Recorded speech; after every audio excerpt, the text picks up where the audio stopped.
Hello, and welcome to Family Folktales from the Nashville Public Library. I'm Susan Poulter, a librarian at the Main Library. Today's story is The Twin Brothers, an Italian story found in Andrew Lang's Gray Fairy Book. Once there was a fisherman who had plenty of money, but no children. One day an old woman came to his wife and said, "What use is all your prosperity to you when you have no children?" "It is God's will," answered the fisherman's wife. "Nay, my child, it is not God's will, but the fault of your husband.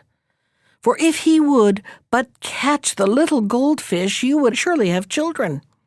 Tonight when he comes home, tell him he must go back and catch the little fish. He must then cut it into 6 pieces. One of these you must eat, and your husband the second, and soon after you will have 2 children. The 3rd piece you must give to the dog, and she will have 2 puppies.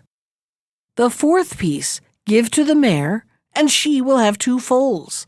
The 5th piece bury on the right side of the house door, and the 6th on the left, and 2 cypress trees will spring up there."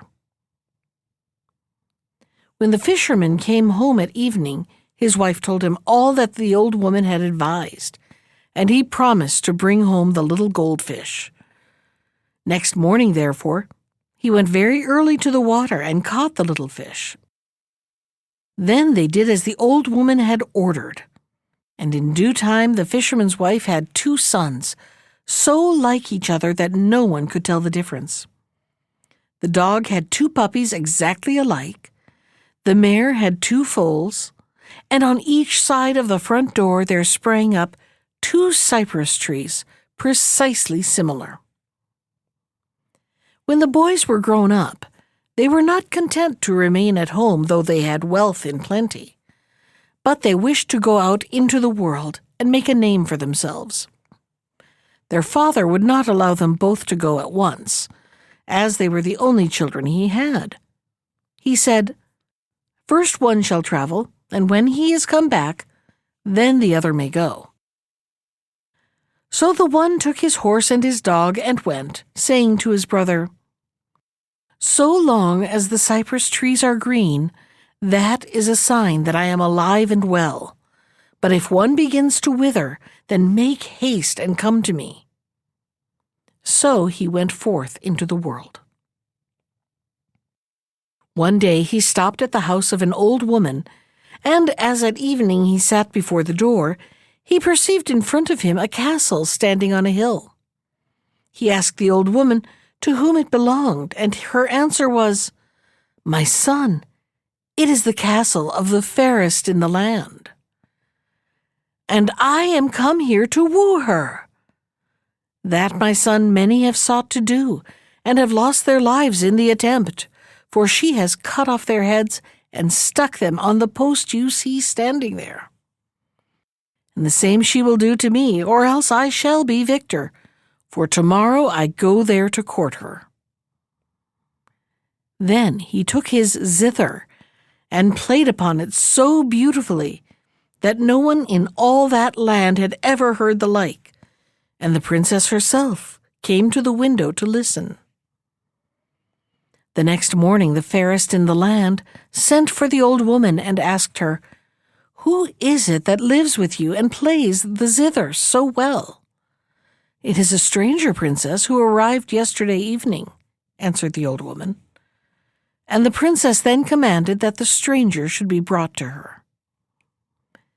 When he appeared before the princess, she questioned him about his home and family, and about this and that, and confessed at length that his zither playing gave her great pleasure, and that she would take him for her husband. The stranger replied that it was with that intent that he had come. The princess then said, "You must now go to my father and tell him you desire to have me to wife. And when he has put the 3 problems before you, then come back and tell me." The stranger then went straight to the king and told him that he wished to wed his daughter. And the king answered, I shall be well pleased, provided you can do what I impose upon you. If not, you will lose your head. Now listen, out there on the ground, there lies a thick log, which measures more than 2 fathoms. If you can cleave it in two with one stroke of your sword, I will give you my daughter to wife. If you fail, then it will cost you your head. And the stranger withdrew and returned to the house of the old woman sore distressed, for he could believe nothing but that the next day he must atone to the king with his head. And so full was he of the idea of how to set about cleaving the log that he forgot even his zither. In the evening came the princess to the window to listen to his playing, and behold, all was still. Then she called to him, Why are you so cast down this evening that you do not play on your zither? And he told her his trouble. But she laughed at it and called to him, And you grieve over that? Bring quickly your zither and play something for my amusement, and early tomorrow come to me. Then the stranger took his zither and played the whole evening for the amusement of the princess. Next morning she took a hair from her locks and gave it to him, saying, Take this hair and wind it round your sword. Then you will be able to cleave the log in two. Then the stranger went forth, and with one blow cleft the log in two. But the king said, I will impose another task upon you before you can wed my daughter.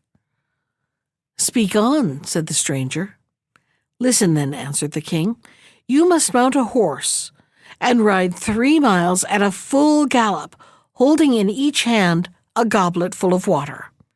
If you spill no drop, then I shall give you my daughter to wife. But should you not succeed, then I will take your life. Then the stranger returned to the house of the old woman, and again he was so troubled as to forget his zither. In the evening the princess came to the window as before to listen to the music. But again all was still, and she called to him, What is the matter that you do not play on your zither? Then he related all that the king had ordered him to do, and the princess answered, Do not let yourself be disturbed, only play now and come to me tomorrow morning. Then next morning he went to her, and she gave him her ring, saying, Throw this ring into the water, and it will immediately freeze, so that you will not spill any. The stranger did as the princess bade him, and carried the water all the way. Then the king said, Now I will give you a third task, and this shall be the last. I have a warrior who will fight with you tomorrow, and if you are the conqueror, you shall wed my daughter. The stranger returned full of joy to the house of the old woman, and that evening was so merry that the princess called to him, You seem very cheerful this evening. What has my father told you that makes you so glad? He answered, Your father has told me that tomorrow I must fight with this warrior. He is only another man like myself, and I hope to subdue him and to gain the contest. But the princess answered, This is the hardest of all. I myself am the warrior, for I swallow a drink that changes me into a man of unconquerable strength. Go tomorrow morning to the market. Buy 12 buffalo hides and wrap them round your horse. Fasten this cloth round you, and when I am loose upon you tomorrow, show it to me, that I may hold myself back and may not kill you. Then when you fight me, you must try to hit my horse between the eyes, for when you have killed it, you have conquered me. Next morning, therefore, he went to the market and bought the 12 buffalo hides, which he wrapped round his horse. Then he began to fight with the warrior, And when the combat had already lasted a long time, and 11 hides were torn, then the stranger hit the warrior's horse between the eyes, so that it fell dead, and the warrior was defeated. Then said the king, "Because you have solved the 3 problems, I take you for my son-in-law." But the stranger answered, "I have some business to conclude first. In 14 days I will return and bring the bride home." So he arose and went into another country, where he came to a great town, and alighted at the house of an old woman. When he had had supper, he begged of her some water to drink. But she answered, "My son, I have no water. A giant has taken possession of the spring, only lets us draw from it once a year, when we bring him a maiden. He eats her up, and then he lets us draw water. Just now, it is the lot of the king's daughter, and tomorrow she will be led forth."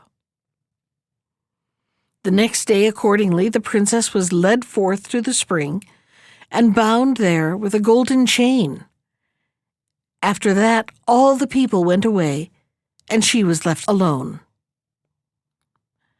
When they had gone, the stranger went to the maiden and asked her what ailed her, that she lamented so much. And she answered the reason was because the giant would come and eat her up. And the stranger promised that he would set her free if she would take him for her husband, and the princess joyfully consented. When the giant appeared, the stranger set his dog at him, and it took him by the throat and throttled him till he died. So the princess was set free. Now when the king heard of it, he gladly consented to the marriage, and the wedding took place with great rejoicings. The young bridegroom lived in the palace 101 weeks. Then he began to find it too dull, and he desired to go out hunting. The king would fain have prevented it, but in this he could not succeed. Then he begged his son-in-law to at least take sufficient escort with him, but this too the young man evaded, and took only his horse and his dog. He had ridden already a long way when he saw in the distance a hut, and rode straight towards it in order to get some water to drink. There he found an old woman from whom he begged the water. She answered that first he should allow her to beat his dog with her little wand, that it might not bite her while she fetched the water. The hunter consented, and as soon as she had touched the dog with her wand, it immediately turned to stone. Thereupon, she touched the hunter and also his horse, and both turned to stone. As soon as that had happened, the cypress trees in front of his father's house began to wither. And when the other brother saw this, he immediately set out in search of his twin. He came first to the town where his brother had slain the giant, and there fate led him to the same old woman where his brother had lodged. When she saw him, she took him for his twin brother and said to him, "Do not take it amiss of me, my son, that I did not come to wish you joy on your marriage with the king's daughter." The stranger perceived what mistake she had made, but only said, "That does not matter, old woman," and rode on without further speech to the king's palace, where the king and the princess both took him for his twin brother, and called out, "Why have you tarried so long away? We thought something evil had befallen you." When night came and he slept with the princess, who still believed him to be her husband, he laid his sword between them. And when morning came, he rose early and went out to hunt. Fate led him by the same way which his brother had taken, and from a distance he saw him and knew that he was turned to stone. Then he entered the hut and ordered the old woman to disenchant her brother. But she answered Let me first touch your dog with my wand, and then I will free your older brother." He ordered the dog, however, to take hold of her and bite her up to the knee till she cried out, "Tell your dog to let me go, and I will set your brother free." But he only answered, "Tell me the magic words that I may disenchant him myself." And as she would not, he ordered his dog to bite her up to the hip. Then the old woman cried out, "I have 2 wands. With the green one I turn to stone, and with the red one I bring to life again." So the hunter took the red wand and disenchanted his brother's horse, and his dog, and ordered his own dog to eat the old woman up altogether. While the brothers went on their way back to the castle of the king, the one brother related to the other how the cypress tree had all at once dried up and withered, how he had immediately set out in search of his twin, and how he had come to the castle of his father-in-law and had claimed the princess as his wife. But the other brother became furious on hearing this and smote him over the forehead till he died, and returned alone to the house of his father-in-law. When night came and he was in bed, the princess asked him, "What was the matter with you last night, that you never spoke a word to me?" Then he cried out, "That was not me, but my brother, and I have slain him, because he told me by the way that he had claimed you for his wife." "Do you know the place where you slew him?" asked the princess. "And can you find the body?" "I know the place exactly." "Then tomorrow we shall ride thither," said the princess. Next morning, accordingly, they set out together, and when they had come to the place, the princess drew forth a small bottle that she had brought with her, and sprinkled the body with some drops of the water, so that immediately he became alive again. When he stood up, his brother said to him, "Forgive me, dear brother, that I slew you in my anger." Then they embraced and went together to the fairest in the land, whom the unmarried brother took to wife. Then the brothers brought their parents to live with them, and all dwelt together in joy and happiness. That was The Twin Brothers from Andrew Lang's Grey Fairy Book. Special thanks to Ginger Sands for our theme music. You can find more of Ginger's music at iTunes or on her website at www.gingersands.com. And if you'd like to comment on today's story, send me an email. I can be reached at susan.poulter, that's Poulter, @nashville.gov. Thanks for listening.